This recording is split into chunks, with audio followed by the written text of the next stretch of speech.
Hello everyone, very good morning and welcome back to Crack Grade B. So let's start today's discussion. We are going to complete the the Ministry of Housing and Urban Affairs related schemes, right? But before that, there was a question from one of the student that, ma'am, how we are going to see the questions in the phase 1 examination, right? So today the scheme which I'm going to take up is PM Swanidhi, and when I'm going to teach this particular scheme, at the same time I'm going to tell you that what are the points that you have to remember in any particular scheme with respect to your phase 1 examination, right? So the questions what we have seen from the past examinations or previous question papers analysis is that few students have asked me that, ma'am, why you are teaching in that much detail. So I'll tell you that there are a type of questions that have been asked. First, let's discuss that particular type of questions and then we'll move forward with our discussion, right?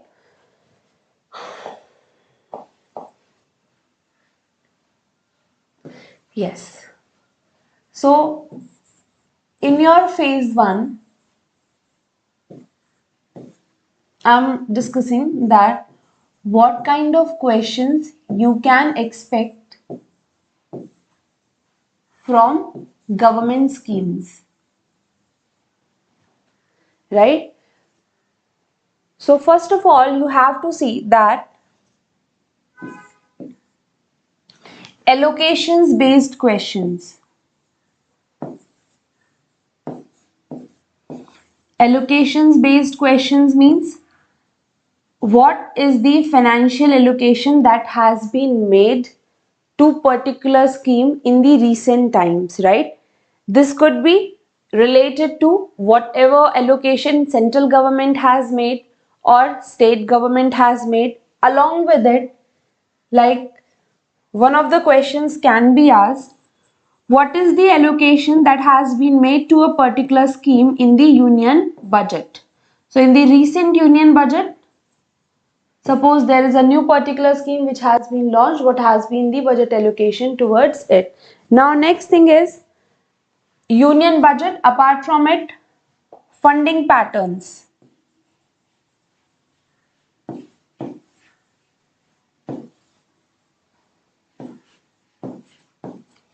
What is the funding pattern in between your center as well as state?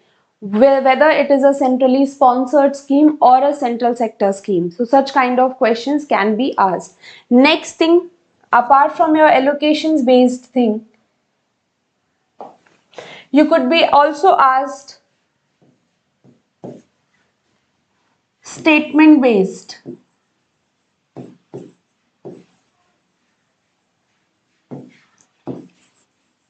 What do I mean by statement based? So 5 statements will be provided to you. These particular statements will come out of the scheme document only, right? That 5 statements, suppose I am talking about PM Swanidhi or any particular scheme. So I can write first statement that this scheme has been launched under this particular ministry. This is the allocation that has been made in the year 2022, right? Now the objective of the scheme I can also write. Suppose there was a question in the previous examinations that in under PM Swanidhi we are going to provide 1 lakh rupees working capital loan. So that is an incorrect statement, right? Next thing you can write that, okay, the loans which are being provided, collateral is necessary. So again, that is a wrong statement. So such kind of statement based questions can be asked. Now, when I am saying statement based, therefore it is very important that you read the particular scheme in totality. You read that what all are the statements given, and because of such questions like your statement based questions, it becomes very important that we should be reading all the schemes from the starting till the end point, with each of the statements should be clear in our mind. Next type of questions are your e-governance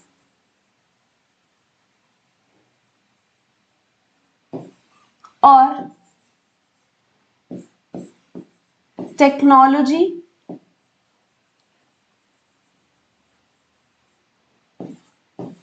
related updates.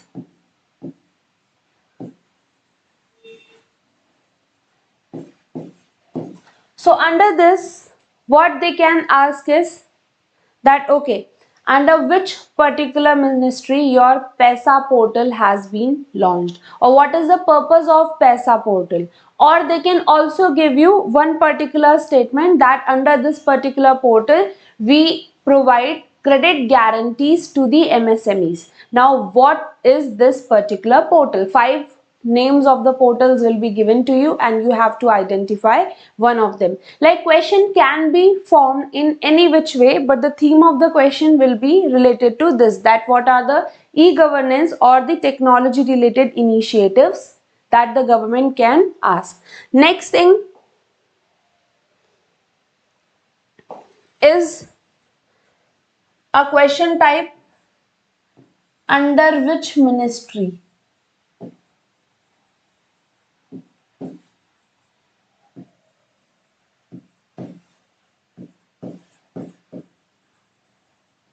So they can ask you any particular scheme, right? Any particular initiative, and then they'll provide you the options that okay, these are the ministry options and you have to learn about them. So with respect to factual data analysis, I can tell you that okay, under which ministry you can learn about allocations related thing, you can also think about it. Next thing is e-governance or technology related updates, you will be aware about it. But the thing which makes us, it is very important to read the schemes in detail is this particular type. Statement based. Here they'll be providing one scheme and they'll write 5 statements on it. And you have to identify which particular statement is correct and which particular statement is not correct. And let me tell you that at least 3 options in it will be easier for you to guess. If you have read the ministry scheme diligently, then you will be able to identify that which one is the wrong option. But you'll always be confused between 2 options because they'll be so close enough. Therefore, because of this particular type, it becomes very important that we should be reading our schemes in detail. So I hope with this particular classification, now you will be clear that what kind of questions have been asked in your phase 1 examination, right? So please prepare accordingly. If you are preparing any sort of examination, these are the lines on which you need to prepare. Now moving ahead with our scheme.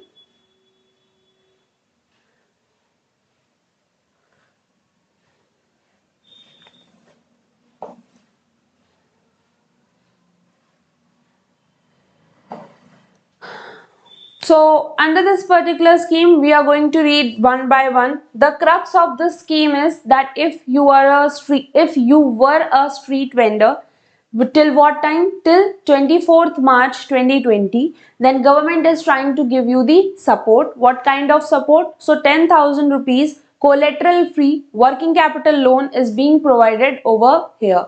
We also have a credit guarantee trust in order to give the credit guarantee in relation to the loans which have been provided by the member lending institutions, right? So this is the crux of your scheme. You have already seen this particular schemes in one of our lectures. Now moving ahead with the scheme, and by the way, I'm going to tell you that what all are the important points under this particular scheme, and if you have seen that particular classification of ours, you will be able to guess that what all are the important components.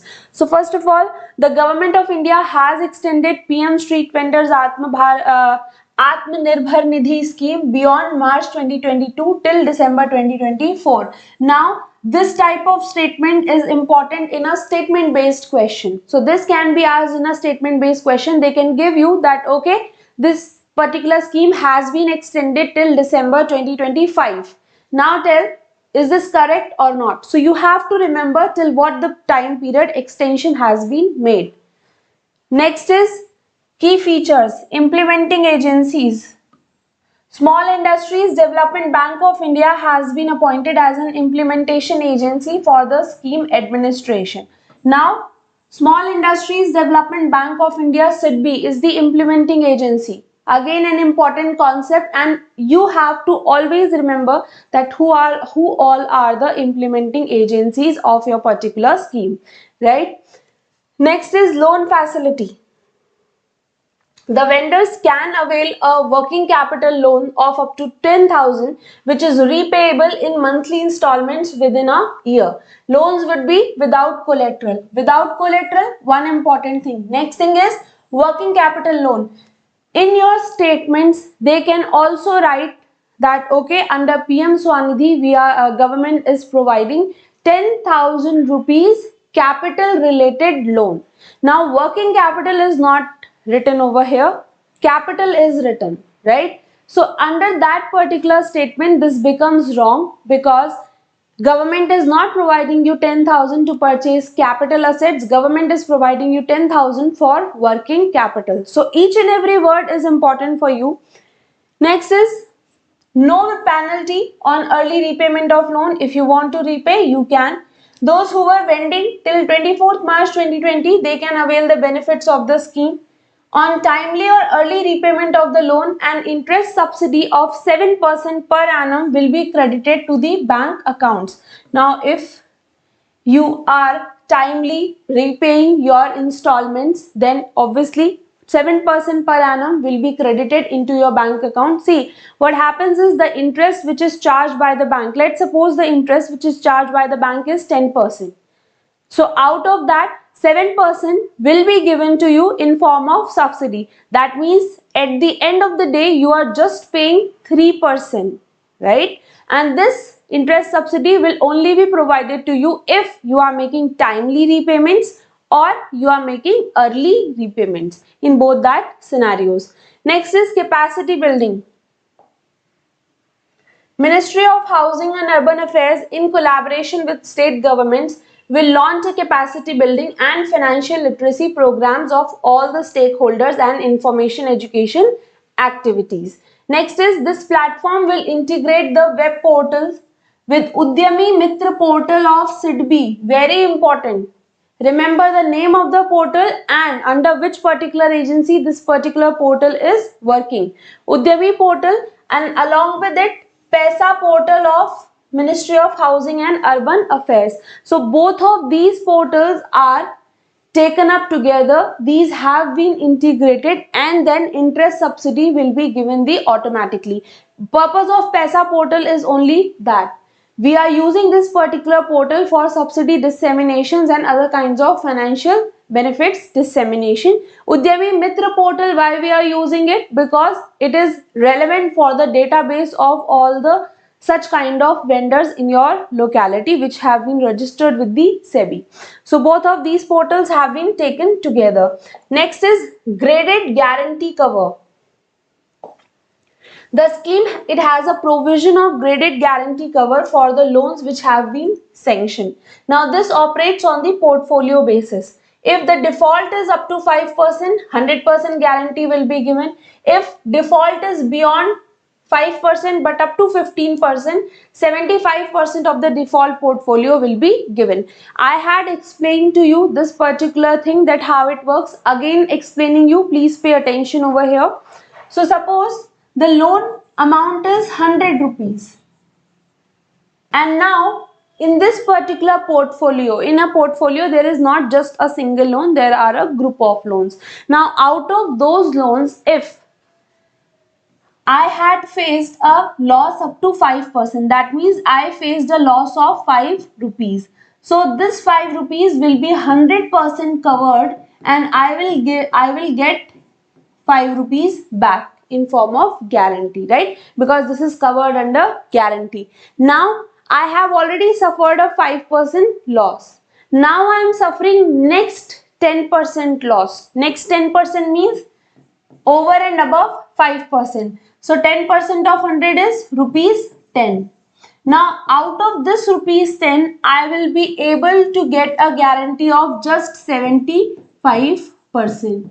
That means 7.5 rupees. Total loss which will be covered under the guarantee is 12.5 rupees. And if I talk about this in percentages it is 15%. maximum guarantee coverage will be 15% of the portfolio. 50, how 15%? 5% here it was covered and 10% this was covered over here. So maximum 15% in percentages and in rupees term 12.5%, right? Now eligibility. So all these things, see, if you can find that okay, this particular line is important from the factual angle, then you can agree. Like Paisa portal as well as the Udyami Mitra portal was important from the factual understanding. But at the same time, we cannot ignore all of these statements which are based on eligibility, etc. Because we never know that what kind of statement based questions can be asked in your examination. Understood? So hence you have to focus on all of them simultaneously. You cannot skip any part of the scheme. Next is eligibility of states or UT. The scheme is available for the beneficiaries which are belonging to only those states and UTs which have notified rules and schemes under this particular Street Vendor Act.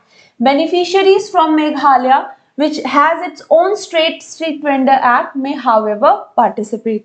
Now eligibility criteria of beneficiaries are, first of all, this scheme is available to all street vendors who were engaged in street vending in urban areas as on or before March 24, 2020. This particular cutoff date is the date at which our lockdown was announced. Now, eligible vendors will be identified. Here we are going to take the support of urban local bodies. Urban local bodies will be identifying, giving the identity cards to these vendors, and on the basis of that we'll be able to identify. See over here.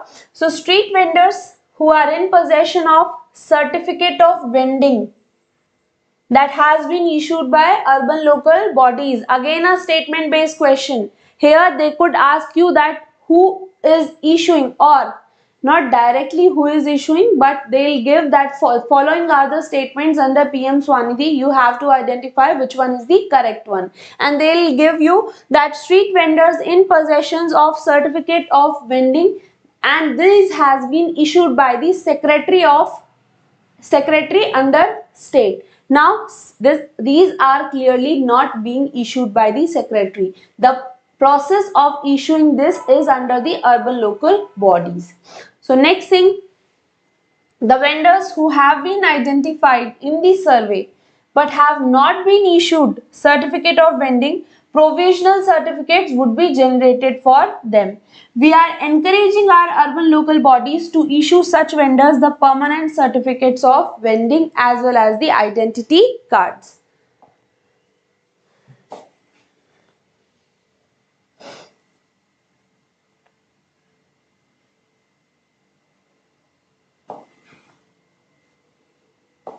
Next is street vendors left out of the urban local bodies led identification survey or who has started vending after completion of the survey. They have been issued letter of recommendations to that effect by your urban local bodies. So what you are doing actually here is you are covering one by one all the street vendors that have not been issued the certificates, either to give them the provisional certificate or to give them letter of recommendations. This is the responsibility of your urban local body. Moving ahead, who all are the lending institutions? So scheduled commercial banks, regional rural banks, small finance bank, cooperative, non-banking finance companies, microfinance institutions as well as the SHG banks which are established in some states at prevailing rates of interest. Now promotion of digital transactions by vendors. So Paytm, Google Pay, Bharat Pay, Amazon Pay, they will be the partners of member lending institutions under this particular scheme. Next thing is a cashback would be provided to street vendors if they make payment by using such digital tools of Paytm, Google Pay, etc. 100 rupees per month, up to 100 per month cashback will be provided with a maximum limit of 1200 per year, right? So this is up to 1200 on digital transactions, and this up to 1200 is per year, and up to 100 rupees per month will be provided to the street vendors under this particular scheme. Now extension of PM Swanidhi. Now here you see this is important, right? The extension related part, till what time it has been extended. So you have to remember whether any particular scheme is in the operation or not. Understood this thing? So you have to take into consideration the timing of extension, till what time the scheme has been extended. Apart from that, the allocations, recent allocations which has been made by the government forms a very important part of the type of questions which have been asked in your examination. So Government of India, they have extended PM Swanidhi beyond March 2022 till December 2024.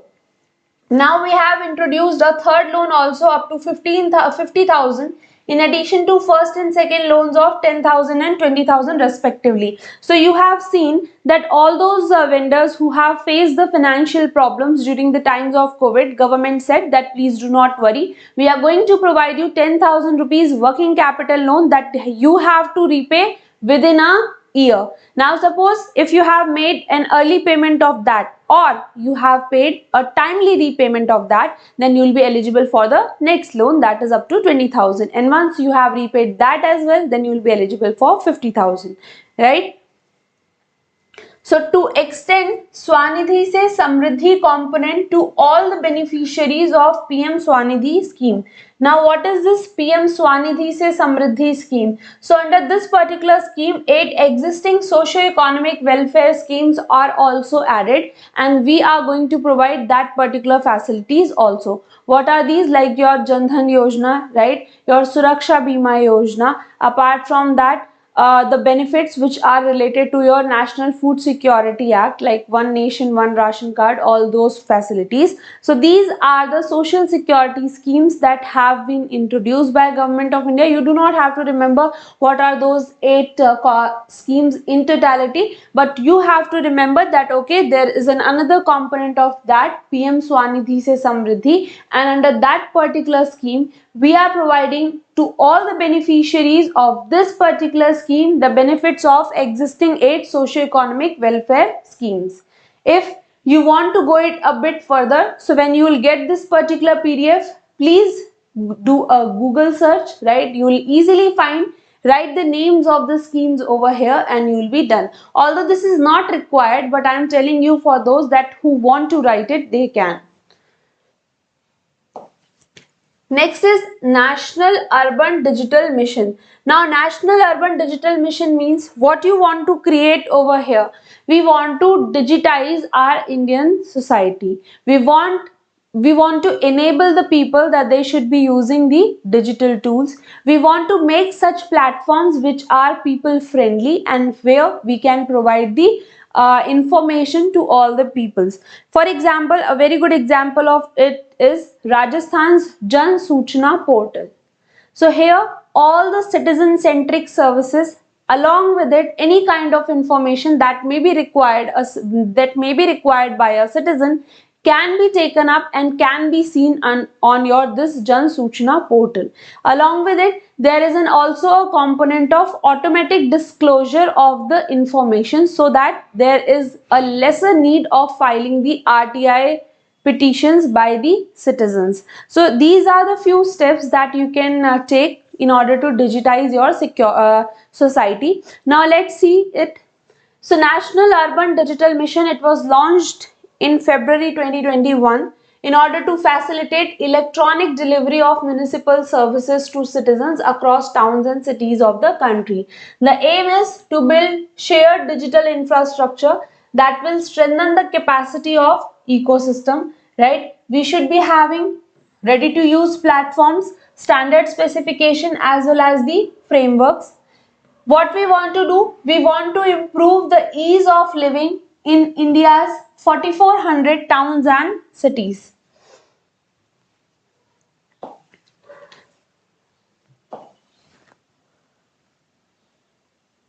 We'll be moving quickly under it because there is nothing much to understand over here. You just have to see and seek for the factual data. So objectives are to enhance the ease of living in our cities and town, leveraging IT and associated technologies, and support the existing governance ecosystem. Now, what are the three pillars under it? People, processes, as well as the platforms. The implementation of National Urban Digital Mission is being anchored by the Center for Digital Governance, important body, under the National Institute of Urban Affairs under Ministry of Housing and Urban Affairs. So please remember this particular thing, that who is the implementation authority under your particular National Urban Digital Mission. This mission has been launched by Ministry of Housing and Urban Affairs along with Ministry of Electronics and Information and Technology. This can be asked in relation to your ministry based questions, that okay, National Urban Digital Mission is launched by Ministry of Housing. That will be an easy guess, right? But apart from that, in place of Ministry of Electronics, they can write Ministry of Social Justice. So you have to identify the correct option over here. Next is India Smart Cities Mission. This is a news item. So few of the news items we have also included. India Smart Cities Mission, it has won the Platinum Icon in Digital India Awards, right? So the Smart Cities Mission of Ministry of Housing and Urban Affairs, it has won this particular award under the Data Sharing and Use of Socio-Economic Development category. Next thing is Digital India Award. So these awards, first of all, these are conducted by whom? National Informatics Center under the Ministry of Electronics. Purpose is to bring forth the digital initiatives that are being adopted in India. Key points: 7th edition of Digital India Awards is being held in 2022. It aims to inspire, motivate not only government entities but also the startups. It is one of the kind in India to honor the efforts of different government entities, the kind of portals that you are bringing in to ease up the lives of users. For that, we have Digital India Awards. Next is Data Smart Cities Initiative under the Smart Cities Mission. So what we want to do over here, we want to use the power of data for better governance. It has been launched by the Ministry of Housing and Urban Affairs. How you want to do that? You will leverage the data via network of intelligent devices. See, even if your phone, you see, our phones are obviously collecting data all the time, 24/7. When we give the permission related to audio, our phones are listening everything. Everything whatever we are speaking, we are searching in the Google or in the YouTube. So everyone's YouTube feed as well as the Instagram's feed is different. Why? Because the data is being analyzed that okay, this particular consumer is interested in what kind of data consumption, and similar ads, similar kind of videos are shown for the consumption because they know what kind of videos you will like, and hence your feed is customized for you. So there are so many uses of the data, so many.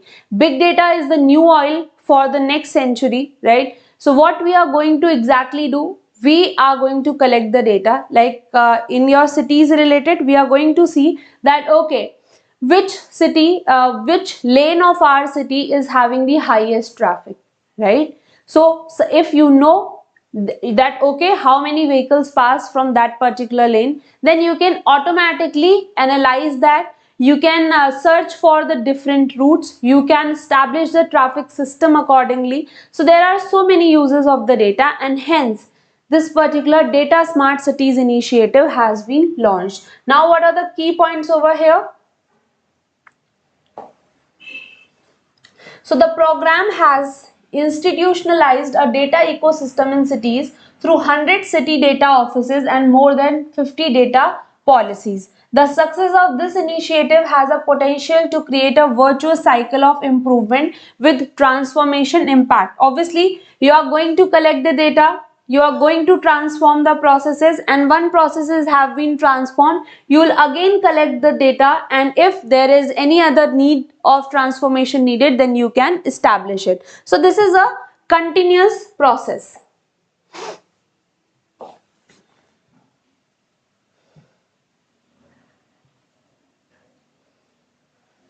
Few more current affairs related thing. So smart cities, smart urbanization conference of 2022, there were 5 schemes. This was held in Surat, Gujarat, and the ministry which was responsible was Ministry of Housing and Urban Affairs. Only this much is needed to be known under this piece of information. Next is Aurangabad, that is Maharashtra, is the first greenfield industrial smart city of India. This is a factual data which you need to remember. Then you've got Cycles for Change Challenge. The India Cycles for Change Challenge is an initiative of Smart Cities Mission. Very important that this particular challenge is under which ministry. This kind of questions you can see, because there is nothing else which is important under it, just the name of the challenge and which particular ministry is steering it. These are the two datas which are important. So Government of India is supporting Indian cities so that we can implement cycling friendly initiatives. Institute for Transportation and Development is the challenge co-host as well as the coordinator. It was launched to inspire Indian cities to work with their citizens as well as the experts, so that we should be having cycling friendly infrastructure. Next is Ease of Living Index. Ease of Living Index, we want to see that whether our Indian citizens are living with ease or not. Here, quality of life will be checked under 13 categories. In 2020, Bangalore emerged as the top performer in million plus category, and in less than million category, Shimla was ranked the highest in the ease of living. Next is Municipal Performance Index, is the another index, right? Here, this is launched again and again, and Indore has emerged as the highest ranking municipality in less than a million category, and New Delhi was a leader. The 5 verticals under Municipal Performance Index are services, finance, policy, technology, and the governance. So these are it. These are the data that you need to remember, and in this particular lecture, in the starting, I have also discussed that how you should be taking the phase 1 examination questions in perspective, right? So I have shown that what are the different kinds of questions that can be asked out of a particular ministry. There can be so many other types that can emerge. Nobody can predict it, right? So the only solution which you should be having is, please read the scheme thoroughly. Please do not leave any point unattended, because you never know whether it can be asked in a statement based question, and it is better to read it completely, right? Because half knowledge is dangerous, so get a full knowledge. So this is it. With this, we have wrapped up all the schemes that are related to Ministry of Housing, and one of the students was asking that where is the video number 1. So I'll ask, you should be going into the playlist section, and there is already a playlist that has been created on the government schemes, and it is quietly well numbered. So you can go and find all the videos which are related to the government schemes. With this, I am wrapping up. Thank you so much for joining in.